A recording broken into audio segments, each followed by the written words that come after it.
Ketika kita menyadari bahwa dunia ini sangat cepat dan sangat dekat menuju kepada akhir, maka seharusnya kita bersungguh-sungguh untuk berbekal di dunia ini, karena dunia ini adalah tempat bagi kita untuk berbekal, tempat bagi kita untuk mengisi bekal untuk perjalanan kita menuju akhirat, mempersiapkan diri untuk melakukan perjalanan yang sangat panjang nanti, itu perjalanan akhirat.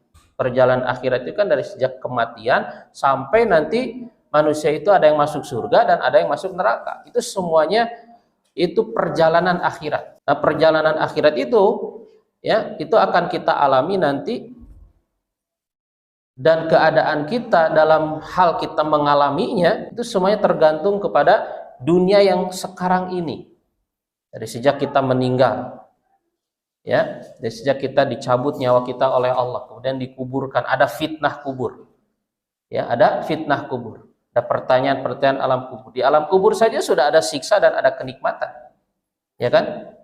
Ada orang-orang yang disiksa di dalam kubur, ada orang-orang mendapatkan kenikmatan di alam kubur, ya. Dan ini keadaan di kuburan ini kan tergantung kepada yang di dunia ini.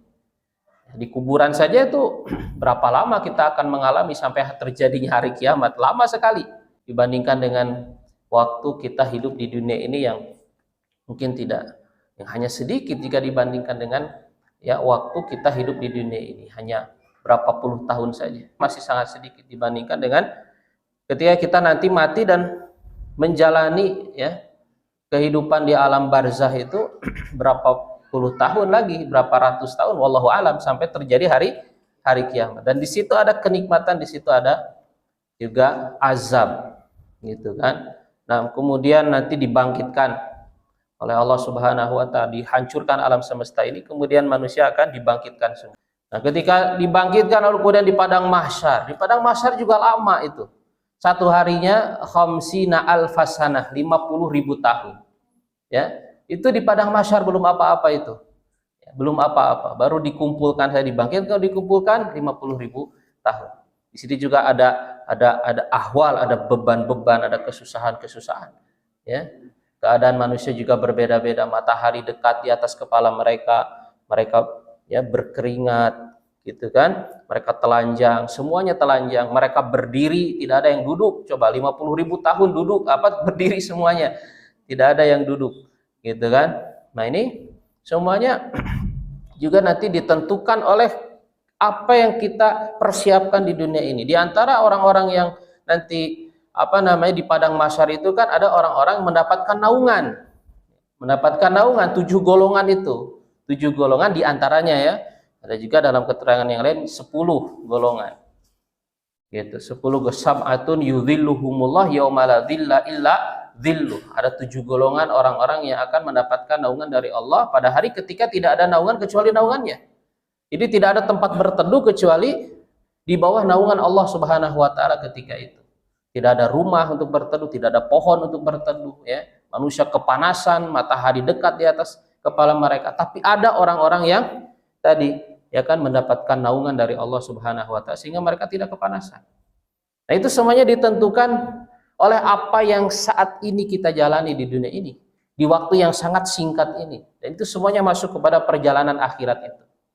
Ya, dari alam kubur sudah lama, kemudian dibangkitkan, kemudian di padang mahsyar juga lama. Sehingga kan saking lamanya orang-orang itu meminta syafaat kepada para nabi, mendatangi setiap para nabi supaya apa? Supaya Allah Subhanahu wa taala segera mempercepat hisab. Karena mereka sudah panasan, kecapean, kelelahan gitu kan, lama di padang mahsyar. Ya. Nah, menunggu keputusan dari Allah, menunggu persidangan di hadapan Allah Subhanahu wa taala dalam keadaan ya mereka juga ya kan takut, ya kan. Bagi orang-orang yang kafir, orang-orang yang bekalnya sedikit ketika di dunia takut. Tapi bagi orang-orang yang beriman, bagi orang yang suka beramal soleh, la khaufun alaihim wa lahum yahzanun, tidak ada rasa takut atas mereka dan mereka tidak bersedih. Gitu. Nah, perjalanan akhirat itu setelah itu kemudian apa? Hisab. Ada hisab yang yasir, ada hisab yang sulit, ada hisab yang mudah, ada munaqasyatul hisab, dihisab satu-satu di hadapan Allah. Ya, satu-satu di hadapan Allah Subhanahu wa taala. Walaqad ji'tumuna furada kama khalaqnakum awwala marrah. Sungguh kalian akan datang kepada kami furoda sendiri-sendiri. Ya, sendiri-sendiri. Ya.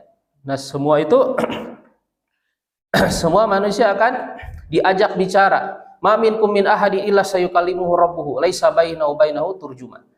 Tidak ada seorang pun di antara kalian melainkan akan diajak bicara oleh Allah Subhanahu wa taala satu persatu, tidak ada perantara di antara keduanya. Diajak bicara oleh Allah Subhanahu wa taala. Ada hisab, kemudian ada pembagian catatan amal, ada mizan, timbangan, ya kan? Kitab akan ditimbang, amal akan ditimbang, bahkan tubuh kita juga akan ditimbang. Gitu kan? Nah, setelah itu apa lagi? Ada jembatan di atas neraka jahanam. Ya, setelah sirot itu ada lagi jembatan lagi namanya kontoroh, itu kan? Kontoroh. Tempat kemudian orang-orang sebelum masuk surga itu membersihkan kezaliman-kezaliman yang terjadi di antara mereka ketika di dunia. Ketika di dunia. Gitu kan? Karena sebelum para penghuni surga itu masuk surga harus bersih dulu, harus selesai dulu urusan-urusan ketika di dunia, harus selesai dulu. Nah, makanya kalau kita dengan sesama manusia di dunia belum selesai urusan kita pernah berbuat zalim misalnya pada orang lain, ya nanti harus diselesaikan dulu di sana, harus diselesaikan dulu di sana. Sebelum masuk surga nggak boleh. Pelajarannya adalah perjalanan akhirat yang begitu panjang itu semuanya ditentukan oleh waktu yang sangat singkat, ya, dari keberadaan kita di dunia ini.